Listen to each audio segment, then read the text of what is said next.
You know, the challenge is you got to rebuild with a lot of new players who will be younger, have new roles, less experience, and how do they respond, you know, to these new roles. And I've been pleased so far with the way our players have embraced the new roles, the new responsibilities. We're going to be a work in progress, and that's going to be critical to our success.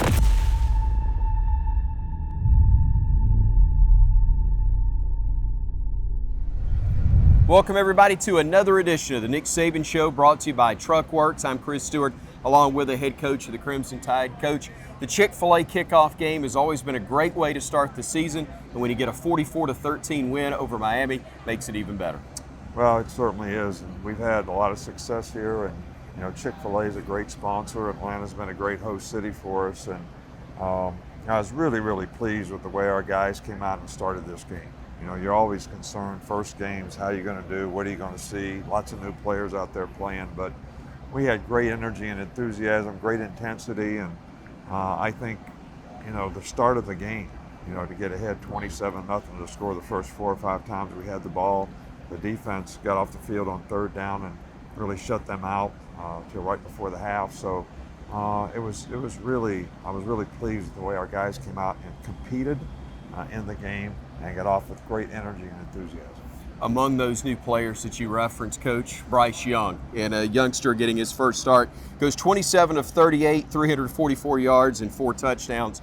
Those numbers would indicate that he had a pretty good day. What did you see? No, I think Bryce did a great job, and what people don't see is all the change in protections and understanding the game plan and protecting himself and doing a really good job of, when people say a quarterback manages the game, a quarterback has to manage the game to have success. Otherwise, he's going to get sacked, he's going to get hit, he's not going to be protected. And he did a really good job of that, and people don't really see that. They just look at the stats and how many yards he threw for, but I thought he did an outstanding job in his first start of doing all the things that he needed to do to have a chance to be successful, and he certainly was, and made a lot of plays and did a really good job on third down in the first half especially. We'll look for all that, Coach, as we take a look at the first half highlights.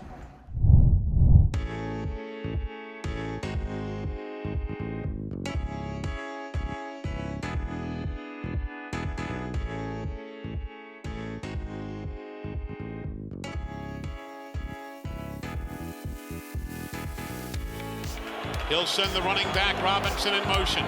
Here's Bryce standing in, has protection, sees running room, steps up, throws wide open. Mechie near side, inside the 10, dives out of bounds, and no, they'll say he crossed the plane of the end zone in the air. Touchdown, 37 yards. Offside against the Hurricanes, DeAndre Johnson, and Alabama's John Mechie. A 37-yard TD reception. And here comes Will Reichard to attempt a field goal. Reichard will kick this one from 27 yards out. It's a 37-yard attempt. It is up, and it is good. The Tide at the 10-yard line. Snap. Quick throw across the middle. Touchdown, Cameron Watu! The tight end got free, went across the middle, and in the sunshine of the end zone, gets hit on a nice, quick release by Bryce Young. Touchdown, Alabama! Now 4 wideouts to the left side. Here's King, pumping, faking, hit. Ball is loose, covered up. Alabama's got it. The Crimson Tide's got it as the Tide came in and made the big hit. Phil Mathis and Chris Allen combining on the play, and Bama gets the football back. Going on the field's a fumble, recovered by the defense. Kicking it right to left as you listen. It'll be a 51-yard try. 1 yard shy of his career best. Kick on the way. It's good. It's good. Will Reichard with a 51-yard field goal. 3rd down and 8. Wide to the far side, Jamison Williams. Running back is to the right of the quarterback. Here's the snap. Bryce looks right, throws across the middle. Latu, first down. Latu, 10-yard line. He breaks a tackle. He's got his second touchdown of the day. Cameron Latu, 25 yards. Bama's on top, 26-0. Out of the hold of Lou Hedley. It's dead on from 37 yards out. His brother Jose Borregales has been Miami's punter and kicker for the last few years. Here, the younger brother adds 3 points at the end of the half. Coach, a really nice score at the break as your team leads 27-3. Yeah, I was really pleased with the way we played offensively in the first half. I was really pleased with the way the defense played. We were a little bit soft in the 2-minute right before the half. And they ended up kicking a field goal, but really we fumbled the ball. We dropped the ball on third down. They should have never got the ball back if you're really executing the way you want. But I was really pleased with what we did. But the second half, it's my job to get the players to maintain their intensity and enthusiasm in the game. And the way the game went, I thought we lost that a little bit, and I thought we got a little sloppy in the second half. We'll get into those highlights in a bit. First half's coming to a close. Alabama on top, 27-3. Stay with us right here on the Nick Saban Show.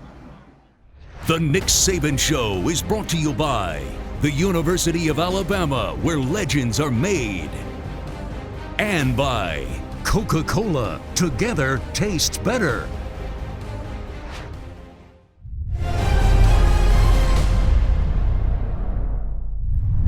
My question's always this, Coach, coming out, what did you tell your team at halftime? Well, you always try to tell them there's no scoreboard. We got to go out and reestablish, the intensity in the second half.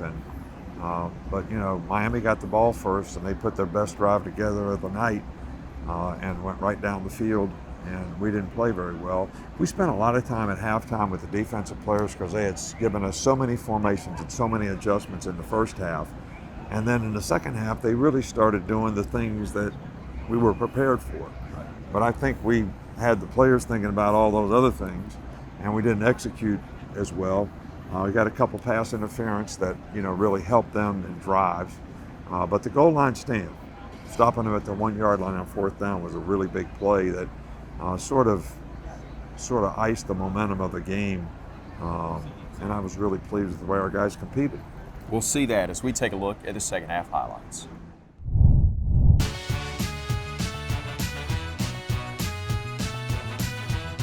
So now it'll be a 4th and goal from the 1. Can Bama make a big defensive stop? They do! A truck works defensive beauty, and Bama will stop Miami on 4th and goal from the 1. That was spectacular. Here's a 3rd and 5 play now. Rice gets it, backpedals onto the end zone, loads up, looks long. He's got Williams behind the defense. Jamison makes the grab at midfield. Down the right sideline, 40, 30, 20, 10, 5. Touchdown, Alabama. 94 yards. Bryce Young to Jamison Williams. Here now the snap. Eric King throws, balls tipped in the air. Tipped the second time. Intercepted by Alabama. Here comes the Crimson Tide with a block in the back. It'll be Malachi Moore with the interception. 2nd and 1, Bama from the Hurricane 20. Bama leads comfortably. Hand off up the middle. Trey kicks right. He's got help. He's going to go. Touchdown, Alabama. How wonderful to see that for Trey Sanders. A 20-yard run for a young man who has dealt with so many hardships over the years. You just have to be so thrilled for Trey. Here now a 1st and 10 from the 30. King throws, fade route, deep end zone. Caught. Touchdown.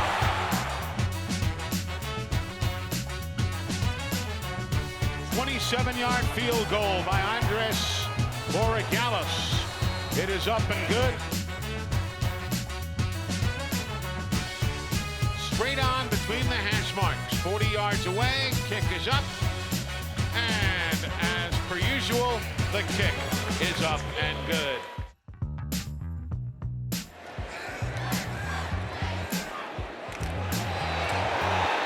Interception, Alabama, after De'Ara King fired it. The ball caromed and came to Jalen Moody. Yet another interception by Alabama.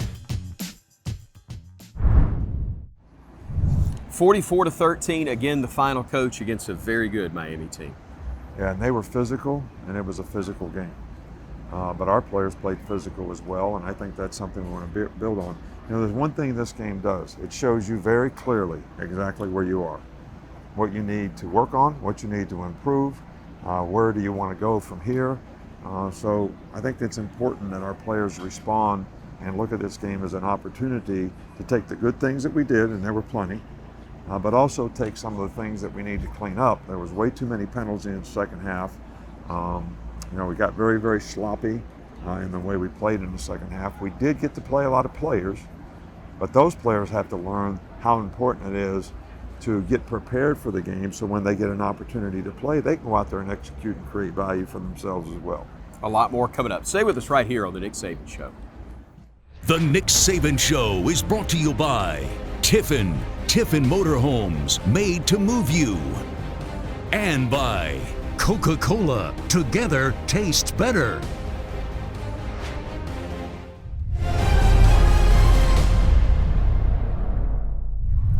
Welcome back to the Nick Saban Show, brought to you by Truck Works. Coach, what was the turning point for you in this ball game? I think it was the start. I think it's the way we started the game. You know, we came out and scored on the first 4 or 5 possessions. We got off the field. They had like maybe 1 or 2 first downs and 52 yards or something in the first quarter and a half of the game. So I think the way we started in the game. And, you know, success has a price. So I didn't know if our guys were going to be complacent coming off last season, or they were really going to come out here and fire on all cylinders. So I think the start of the game was the real turning point. Part of that was what your offensive line was able to do. You've got a new coach on that offensive front this year in Doug Marrone. Yeah, Doug's done a really good job with our players. He's really a good teacher. I think the players really respect him a lot. You know, he played in the NFL for a long time.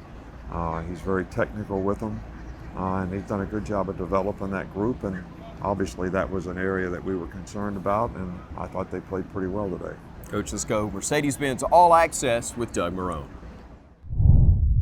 Good. Okay, here we go. Pop it up. Hit.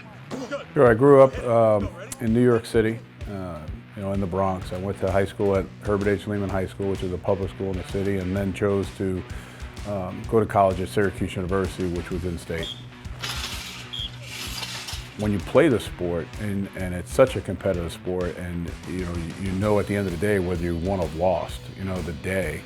I think that when I first started to think about what did I want to do with my career, I wanted to get something where it was high competition. I wanted something to change. I wanted to be able to give back.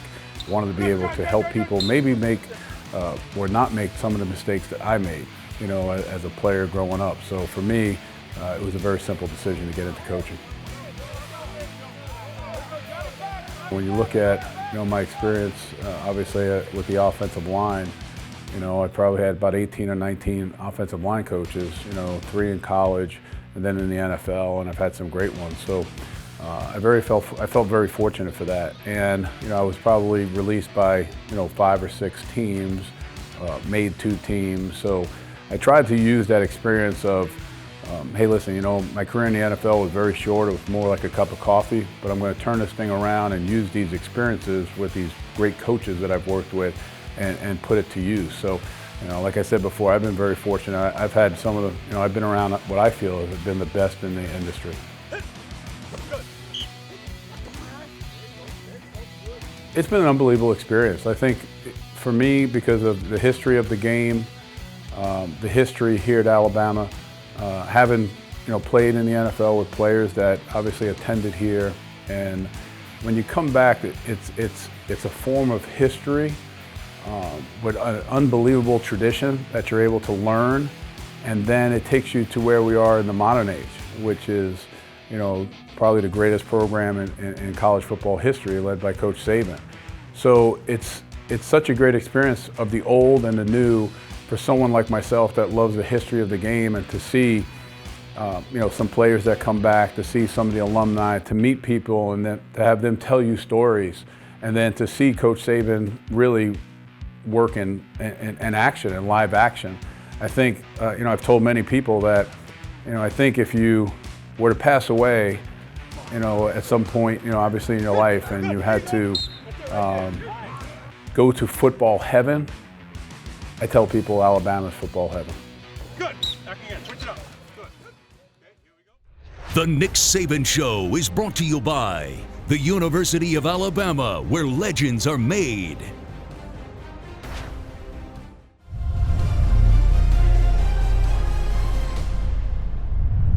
Last segment, Coach, we talked to Doug Marrone, heard from him, talked about the offensive line. A big part of that, Evan Neal. Well, Evan Neal's an outstanding player. He's got great size, but he's a really good athlete. He's got great power. He's a good pass blocker. He started here, this is his third year. He started at guard, he started at right tackle, now he's playing left tackle. So he's got a lot of diversity as a player, and he's a very good leader of that group. So he sets a great example in work ethic and how to do things, and helps the other players improve as well. Let's introduce Evan Neal to the Bama fans. I'm Evan Neal from Okeechobee, Florida, and I'm a junior.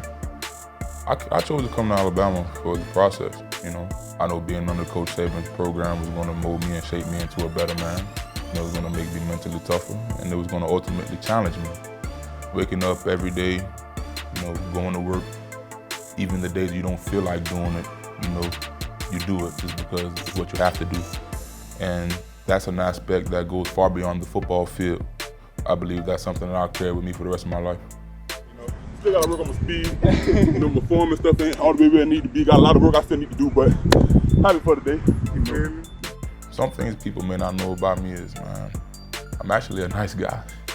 You just talk to me. I know I'm a bigger guy. I may walk around with a smug look on my face, but man, I be in my own world. Just talk to me. I'm relatable. After I saw it, man, I kind of wasn't shocked. I'm like, man, do I really own a national championship ring? But after a while, it kind of, got old. Not to say got old, but I sent it back home because I didn't want to see it anymore. I want to get another one. Well, I grew up in a 2-parent household, and I'm one of 8 siblings. Yeah, it's a lot of us, but I'm extremely, grateful for my parents, for all the things that they instilled in my brothers and sisters and our entire lives. I wouldn't be the man that I am today if it weren't for my parents. So I'm extremely, extremely thankful for them. What's most important to me, God and my family. Like I say, I wouldn't be the man that I am today if it wasn't for those 2 aspects in my life. I can say that's the fuel to my fire. That's my why. That's why I do this. I want the fans to know that you guys mean the world to me. All the support. There's been nothing but support my entire time. I'm just excited to get back in Bryant-Denny with you guys. Roll Tide. The Nick Saban Show is brought to you by Aflac. Get to know us at aflac.com.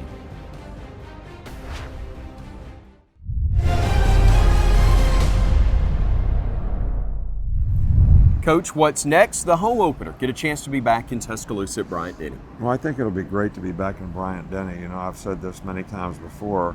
The players that left our team last year, even though we won the national championship, the thing that was the saddest for them was they didn't get to play their last season with fans in Bryant-Denny Stadium.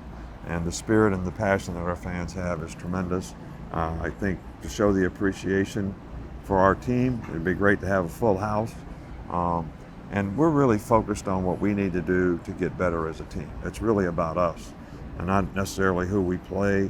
And I think our fans should look at it that way too, because it creates an atmosphere and environment that really helps create a positive image for the whole program. Always appreciate the time, Coach. Congratulations on the win over Miami. Again, it's Mercer next week in Tuscaloosa, 3 o'clock kick. Look forward to seeing you there, and then again here next time on The Nick Saban Show.